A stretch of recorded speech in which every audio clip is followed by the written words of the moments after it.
Kahit saan ka magpunta, sinusundan ka niya. Papunta ka sa kusina, sumunod siya sa'yo. Umupo ka sa lupa, gumagapang ito hanggang tuhod mo. Tumayo ka. Hinila niya ang sarili niya para tumayo at tumakbo palayo. Sa likod mo, ikaw ang kanyang araw at ito'y umaakyat sa permanenteng orbit sa paligid mo. Ilang araw? Ito na ang pinakataibig-ibig na bagay na nakita mo. At sa iba pang mga araw na ikaw, ibibigay ko ang halos lahat para lang makatawid sa isang silid. Walang isang maliit na tao nakasabit sa iyong bintek, pero narito ang tanong na walang nagtatanong. Bakit? Hindi ko alam kung bakit ganyan ang mga sanggol. Tights, maling tanong yang. At humahantong ito sa mga maling sabot. Ang tunay na tanong ay anong ginagawa talagang utak ng sanggol mo kapag sinusundan ka niya? Ano ang mekanismo? Proseso ng pag-unlad na tumatakbo sa background. Nang kung ano ang mukhang isang simpleng kalakit dahil may nangyayari sa mga sandaling ihon, isang bagay na ilang dekada ng pinaghirapan ng mga mananaliksik upang maunawaan at hindi naririnig ng karamihan sa mga magulang. At kapag naunawaan mo na ang ganitong pag-uugali, hindi na magmumukhang problema.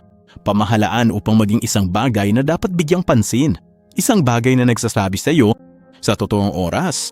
Eksakto kung nasaan ang iyong sanggol sa kanilang pagunlad at kung ano ang kailangan niya mula sa iyo. Nalalapat ito mula sa mga 8 buwan kapag simula na ng karamihan ng sanggol. Umapang hanggang mga 3 taong gulang. Ngunit kung ang iyong anak ay mas bata o mas matanda, manatili sa akim. Dahil ang mekanismo sa likod ng pag-uugaling ito nagsisimula bago ang yugto ng paglalakad sa ika-4, mga binte at umaabot na ang higit pa. Simulan natin sa puntong siyang unang magbabago.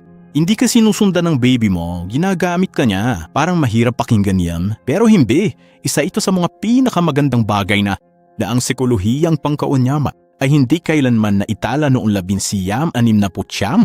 Ang Briton na psychiatrist at psychoanalyst na si John Bowlby inilatala kung ano ang magiging isa sa mga pinakamaimpluwensyang tiyaya kasaysayan ng teorya ng pag-unlad ng bata. Talakit at sa puso ng teoryang ito ay isang konsepto na si Bowlby. Tinatawag na ligtas na base. Yan ang ibig sabihin nito. Isa sanggol na lubos na nakakaramdam ng lambot sa kanilang tagapag-alaga. Hindi siya laging nakadikit sa kanya. Ginagamit lang itong kamag-anak bilang bisehan at ligtas na puntong kanyang ginagalugad.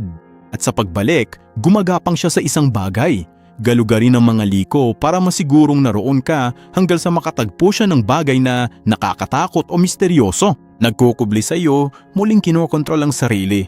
At magsisimula muli ang gawi sa pagsubaybay na nakikita mo araw-araw. Hindi siya yung sanggol na ayaw humiwalay. Nagbibigay siya ng mga kondisyon para sa paggalugad at sinusundan ka. Hindi dahil hindi niya kaya kung wala ka, pero dahil patuloy kang nagsusugo at kung ano ang nagpapapahintulot sa kanya na makipag-ugnayan sa mundo ng ligtas. Si Mary Ainsworth na nagpaturi sa trabaho ni Bobby sa pamamagitan ng sikakitong mga kakaibang sitwasyon na naranasan noong dekada 1970, ipinakita ito ng may kapansing-pansing kalinawan. Ang mga sanggol ay ligtas na nakatali.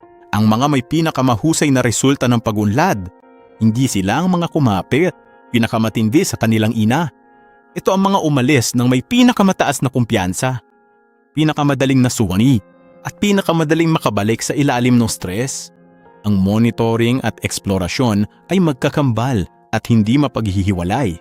Dapat itong suriing mabuti. Kapag sinusundan ka ng iyong sanggol kahit saan, hindi siya nagpapakita ng anumang pagdepende. Pinapakita nito ang mga kondisyong lumilikha ng kalayaan sa paligid mo. At ano ang kalaunan ay magpapahintulot sa kanya na ilayo ang kanyang sarili mula rito at ang kumpiyansang iiwan niya ito kalaunan. Ito ay itinayo ng ladrillo. Sa bawat sandali ay nariyang tanang maaasahan kapag lumingon siya para hanap ka. Pangalawa, ang iyong katawan ay isang mapa ng mundo. Nag-aaral ang sanggol mo ngayon sa bilis na hindi kailanman mapapapantayan sa buong buhay niya. Sa unang 3 taon, mas maraming koneksyon sa neural ang nabubuo kaysa sa anumang iba pang panahon ng pagunlad ng tao. At malaking bahagi ng pag-aaral na ito hindi ginagawa sa pamamagitan ng direktang eksplorasyon. Ngunit dahil tinatawag ng mga mananaliksik ang pagkatotoo, sa pamamagitan ng pagmamasid sa ginagawa mo. Kapag sinusundan ka ng iyong sanggol, hindi lang ito basta nananatiling malapit, pinag-aaralan niya. Ang iyong muka, ang iyong mga reaksyon, ang iyong galaw ng katawan, ang iyong mga tugon sa mundo sa iyong paligid, ikaw ay para sa umuunlad na utak ng iyong sanggol. Isa real-time na mapa ng kahulugan ng lahat ng bagay. May isang pangalan para sa hindi pangkaraniwang bagay na ito sa psikolohiya, pagunlad, panlipunang pagtukoy. Ito ang pag-uugali na binubuo ng paghahanap ng kasagutan, emosyonal na paglapi, gamit ang impormasyon para ipaliwanag ang sitwasyon. Hindi sigurado ang iyong sambot, rampa patungo sa isang bagay na hindi alam, isang bagong bagay, isa bagong tao, isa bagong kapaligiran. At bago kanya gawin yon, tinipingnan kanya na kung ang iyong mukha ay relax at bukas, mamparpatuloy ito. Kapag balisa ang mukha mo, lalayo siya. Gabay niya ang iyong emosyon sa mundong ito. Wala pang sapat na karanasan para mag-interpret ng mag-isa ang pananaliksik, hango sa mga karanasan ng biswal na bangin. Isa serya ng mga klasikong pag-aaral mula noong dekada 16 na po, ang mga sanggol ay nakalagay sa isang transparent na ibabaw. Sa ibabaw ng impresyon ng kawalan, ipinakitang panlipunang pagtukoy. Nang may kahanga-hangang kalinawan, nang ang mga ina sa kabilang panig ng bangin, nagpakita ng mga ekspresyon ng takot. Halos walang mga sanggol na tumawid. Nang magpakita siya ng ekspresyon, masaya at nakapagpatatibay loob, ang karamihan ay tumatawid. Ang ugali ng sanggol ay halos ganap na natukoy ng mukha ng kamag-anak. Ang pagtulong ang dahilan kung bakit ka sumusunod, hindi limitado sa pisikal na kalapitan. Tungkol din ito sa pag-access sa impormasyon para sa iyong sanggol. Kailangang maging sapat na malapit para mabasa ang iyong mukha. Subaybayan ang iyong mga reaksyon, gamitin ang iyong balangkas. Interpretatibo upang magkaroon ng katuturan ng mundo. Sa tuwing susundan ka niya sa isang bagong kwarto, dala niya ang card reader niya. At may ibig sabihin niya na mahalaga ang mukha na ipinapakita mo sa iyong sanggol sa buong araw mo. Ang ekspresyong suot mo. Kapag ikaw ay pagod o stress o nadidismaya sa isang bagay na walang kinalaman sa kanya, ay patuloy na binabas at hinuhubog ang paraan ng pag-unawa niya sa mundo, hindi para pilitin ka maglaro ng isang kaligayahan na hindi mo nararamdaman, ngunit upang maunawaan ang bigat ng iyong presensya, ahayag sa prensa at maging maingat tungkol dito hanggat maaari na. Pangatlo, dina-download nito ang lahat ng iyong ginagawa. May first uri ng neuron sa utak. Nadiskubre ito ng aksidente noong 1990 habang nag-aaral ng mga unggoy at binago nito ang ating unawa sa kung paano gumagana ang pagkatotoo. Mga neuron na salamin. Mga selo lang nag-a-activate kapag ang hayop ay kumikilos o nanonood ng iba na gumagawa ng parehong aksyon. Ang mga mirror neuron ay sistemang sumasalamin sa kilos na nakikita sa mga sanggol at tao. Mga pinaka-aktibong neuron at ang pinakamabilis na naunlat sa mga unang taon ng buhay. At ang ibig sabihin nito sa practical na mga termino ay ito, ang iyong sanggol na sumusunod sa iyo sa buong bahay. Huwag mong basta-basta ipilit ang buhay mo. Nagpatatakbo siya ng isa simulation sa tuwing may kukunin kang isang bagay. Magbukas ng drawer, maghugas kamay, o maglipat ng gamit. Gumagana ang mirror neurons na tila siya mismo ang gumagawa nito. Ginagaya niya lang iyong kilos para bumuo ng motor patterns, pag-unawa sa mga bagay, at paggalugad sa mundo. Ito ay pagkatotoo sa pamamagitan ng panggagaya at yan ang mekanismo, prinsipyo kung saan nakukuha ng mga sanggol na tao ang karamihan sa kanilang mga paunang kasanayan. Hindi sa pamamagitan ng pagtuturo, ngunit sa pamamagitan ng panonood at pag-uulit sa loob. Isa, fundamental na pag-aaral ng developmental psychologist Andrew Meltzoff upang ipakita na ang mga sanggol na kasing bata ng 14 na buwan, ginaya nila ang mga kilos na kanilang naobserbahan. Hanggang isang linggo babo, nagpapakita na ang pagkakuto sa pamamagitan ng pagmamasid sa mga sanggol. Hindi ito limitado sa isang agarang kopya, ngunit nagpapahiwatig ng isang aktibong imbakan. At 1, pagkuha ng naobserbahang kilos. Hindi lang basta nanunod ang sanggol mo, naiiligtas ito. Ibig sabihin ay nakapagtuturo ang pagsunod dito. Sa bawat kwartong papasukin mo, kasama mo siyang pumapasok at pinoproseso ng kanyang utak ang bawat imahe. Ang pagkilos sa harap niya ay aral ng mga mirror neurons na bahagi mo na, maniwala ka man o hindi. Pamunahing programa ng iyong sanggol at sinusundan ka niya dahil sa lapit sa iyo ay katulad ng pag-access sa pag-aaral. Ay 4, bahagi nito ang iyong amoy. Ito ang nakakagulat sa karamihan ng mga magulang dahil madalas nating iniisip ang kilos, no? Binabantayan ang kilos at galaw, nakikita ka nito, sinusundan ka, ngunit mahalaga ang mga tinta, ang iyong sanggol at hinihikayat siyang mapanatili ang pagiging malapit. Mas primitibo kaysa sa paningin, ang amoy ay nakakaapekto sa mga sanggol. Natutukoy nila ang amoy ng ina ilang araw lang matapos isilang. Hindi sa mga karaniwang araw, pananaliksik na imilatpala sa journal.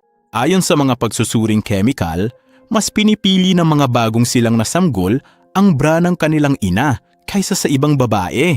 Nang 2 araw ng buhay, ang sistemang pang-amoy Ang pang-amoy ay isa sa mga pinakamaunlad na sistema sa pagsilang at siya ay may papel sa pagbuo ng pagkakakabit na karamihan sa mga mapagkukunan hindi kailanman binabanggit ng mga magulang. Habang lumalaki ang sanggol at nagsisimulang sumunod sa iyo, ang pang-amoy ay nananatiling gabay sa kanyang pag-uugali. Ang iyong amoy ay bahagi ng kung bakit ka naroroon. Bilang regulator, senyales ito sa sistema ng nervyos ng sanggol. Nampako, malapit na ang ligtas. At bahagi ng lumilikha ng banayat na atraksyon. Diba sinong nagpapabalik sa kanya? Patungo sa iyong sarili kapag siya ay lumipat mula sa isang lugar. Kaya naman ang mga sanggol na natutulo sa suot ng magulang o t-shirt na ginamit nila, ang mga sanggol ay may mas mababang cortisol kaysa sa mga walang ganitong olfactory anchor. Ang iyong physical na presensya ay ang pinakamakapangyarihang bersyon ng signal na ito. Pero ang amoy mo, mayroong itong isang bersyon kahit nakararating mo lang. Amuli sa silid. Kapag sinusundan ka ng iyong sanggol mula sa isang silid patungo sa isa pa, sinusunod nito ang lahat ng iyong ginagawa. Impormasyon, visual ng iyong katawan na gumagalaw sa kalawakan. Ang paninig na pag-angkla ng iyong boses at mga tunog at ang sinulid, amoy na nag-uugnay nito sa sarili gamit ang isang piraso. Ang kalapitan ay hindi lang bagay, kundi isang karanasan. Kompletong karanasang pandama at sumunod sa iyo ay ang paraan kung paano pinapanatili ng iyong sanggol ang lahat na ito. Abot kamay at may mga araw o mga sandaling lumalayo siya, tila mas nagsasaliksik ng nakapag-isa. Hindi gaano nangailangan ng iyong presensya. At may mga araw o mga sandaling lumalayo siya, tila mas nagsasaliksik nung nakapag-isa. Hindi gaano nangangailangan ng iyong presensya. Karamihan sa mga magulang, ipagpalagay na ang pagbabagong ito ay random o wala itong kaugnayan sa mood. Ang tindi ng sumusunod na kilos ay sinusukat sa mga unit isa. Real-time na feedback sa pakiramdam ng seguridad ng iyong sanggol. Kapag ligtas ang pakiramdam nila, regular at may tiwala sa iyong availability. Mas lumalayo pa siya kapag may nagbago. Isa, pagkagambala sa nakakagiyan. Isa sakit, isa hindi kilalang kapaligiran, isa panahon ng mahusay na pagunlad, kung saan ang utak ay mas masipag kaysa karaniwan. Papalapit na siya sa amilar. Humihigpit ang ari. Mga psikologo sa pagunlad, tinatawag nila itong sistema ng regulasyon ng distansya. Ang iyong sanggol ay patuloy at walang malay na nagkakalibrate. Gaano kalayo ang kailangan niya mula sa iyo? Depende sa kasalukuyang pagtataasan ng seguridad sa mundo at ang iyong kakayahang magamit ay isang malakas. Ang kalapitan ay hindi senyales na may mali. Senyales yun na gumagana ang sistema niya, na binabasa niya ito.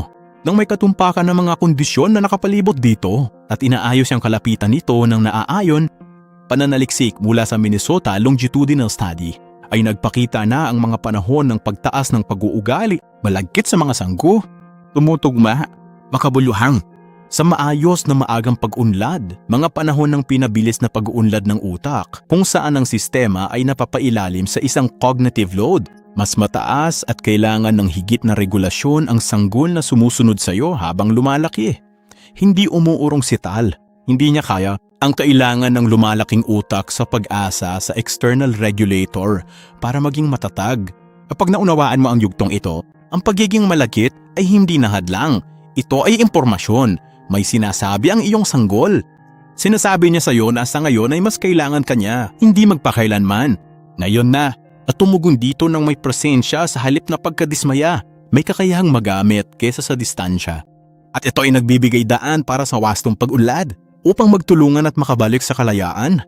Pang-anim, ano kaya nangyayari sa utak niya? Kapag hindi kanya kayang sundan, napag-usapan natin kung ano ang ibig sabihin ng pagsunod sa iyo. Ginawa para sa iyong sanggol na yun. Kailangan nating pag-uusapan ang nangyayari kapag naharang ang pag-uugali nito, kapag umalis ka at hindi siya makakarating, kapag nagsara ang pinto o nakalagay na ang gate, o kaya'y mawala ka at hindi niya kayang mapanatili ang kalapitan. Dito nakasalay ang mga hamon sa pag-unlad, maging pinaka nakikita.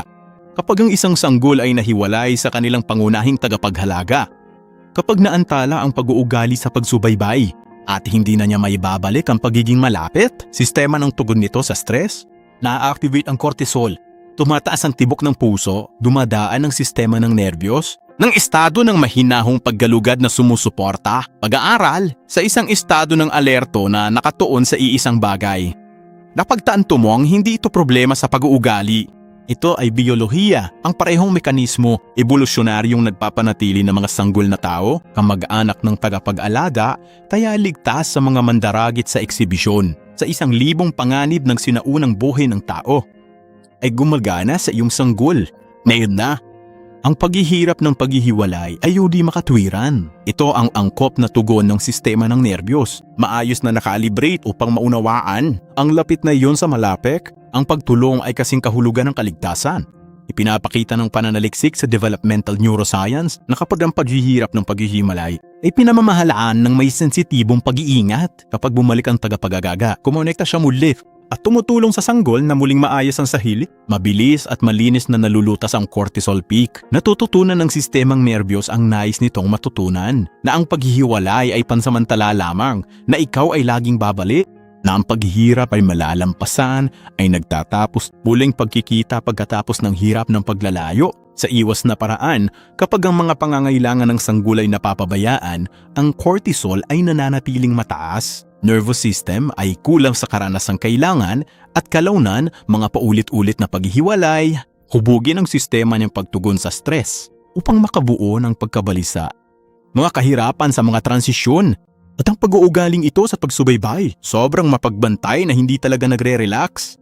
Dahil hindi talaga siya natuto, na sigurado siyang gagawin niya iyon. Ang paraan ng pamamahala mo sa mga sandali kung saan hindi ka masusundan ng iyong sanggol sa totoong kahulugan sa kanyang sistema ng nerbiyos kung ano ang maaari niyang asahan mula sa mundo. Sa muling pagkikita, ramdam ng mga sensitibo na tapos na ang hiwalayan. Nababalik ka na, ang paghihirap ay pansamantala lamang na maaasahan ng iyong feedback. Ang tiwalang ito ay hindi nabubuo agad.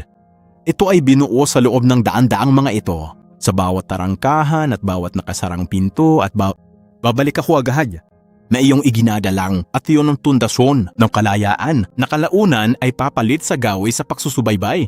Hindi dahil hindi ka na kailangan ng sanggol, pero dahil natuto siya. Sapat na lalim hanggang sa pinakailalim ng tubig nito na ikaw ay laging nariyan para sa kanya. Kaya hindi na niya kailangang sumunod ng mabilisan ang sanggol na sumusunod sa iyo. Wala sa yugtong dapat pagdaana. Isa lang ang bintana, bukas sa isa sa mga pinakakahanghangang proseso. Pag-unlad ng pao, isang utak na natututo kung anong ibig sabihin ang maging ligtas. Galugarin ang timala. At sa wakas ay tatayo ng mag-isa. Sa tuwing sinusundan ka niya, ginagamit ka na niya bilang basehan.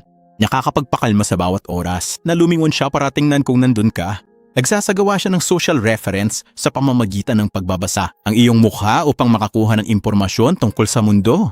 Sa tuwing susundo siya sa iyo sa kusina, ang kanyang mga mirror neuron ay na-activate. Gumagana ang mga tinta ng pang-amoy nito. Ang sistema ng regulasyon ng distansya nito ay nag-calibrate upang sinusubaybayan. Ito ay sa pinakamalalim na kahulugan ng pagkatuto. At ang natututuhan niya ay higit pa sa pagiging permanente ng bagay, higit pa sa koordinasyon ng motor. Higit sa lahat, ito ay kung ang mundo ay isang lugar kung saan ang mga taong kailangan natin.